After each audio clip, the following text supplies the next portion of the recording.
Now I'm going to talk about LL Thurstone and the 7 primary abilities. Yay! I'm pretty much just going to mention all the 7 primary abilities, and then I'm going to tell you what they mean, so you get a better understanding of it. And that's pretty much all I'm going to do to reflect on them.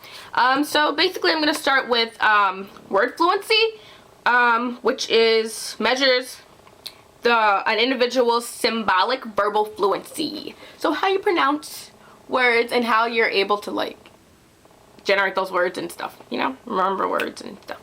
And now I'm going to talk about perceptual speed, which is the ability to quickly and accurately compare letters, numbers, objects, pictures, or patterns. In tests of perceptual speed, the things can be compared, may be presented at the same time, or one after another.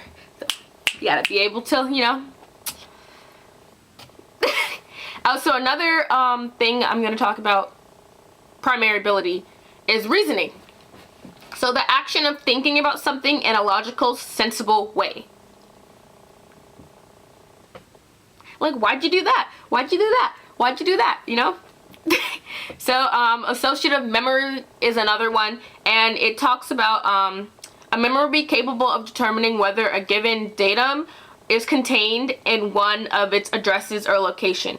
So, datum is the search word, because I didn't even know what datum was when I was just reading this. So basically I'm going to tell you the definition in a more understandable way. A memory capable of determining whether a given, like the searched word, is contained in one of its addresses or locations.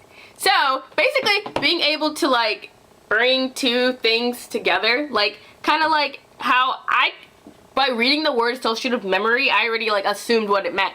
I assumed that it meant, you know, I know what associative meant, which means like you kind of associate things together, and memory has to do with like being able to recall things. So basically I just were like, oh, I guess this means being able to put two things together real quick through your memory. So, and that's pretty much what it means. So that's very cool. Yeah, you kind of use associative memory, you know. So the next primary is facility, which is space or equipment necessary for doing something. Oh, my bad. It's number facility. So it's like being able to put like your... Basically, number facility is being able to like facilitate numbers. So facilitate means learn something well and easily, a natural aptitude. So you have to have a natural tendency with numbers. So like a math expert would be a great person who can facilitate numbers properly, you know. I used to be, you know, really good with numbers. I was a math guru, and then I just became lazy. I didn't want to read my book and, you know, all this stuff, and then I became non-math guru. But pretty much just a natural ability to be able to facilitate numbers. Like now I'm still kind of a math guru. Like when I'm in a store, I can calculate percentages of like 50% off or 25% off or 35% off. I can quickly calculate that because, you know, it's kind of natural-ish, but I did work hard at it. So it's not really natural, but it's like, I don't know, if you can develop it, you can develop it. So that's pretty much numbers facility. And next I'm going to talk about spatial visualization, which is the ability to mentally manipulate two-dimensional, three-dimensional, four-dimensional figures. It is typically measured with simple cognitive tests and is predictive of user performance with some kinds of user interfaces.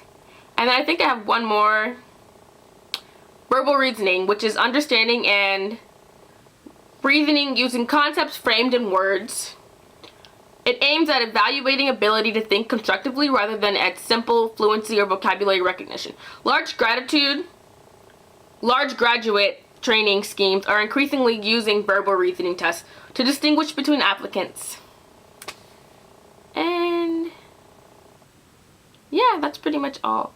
And I believe it's called verbal comprehension, not verbal reasoning. So, well, the same thing. Okay, so yeah. Bye.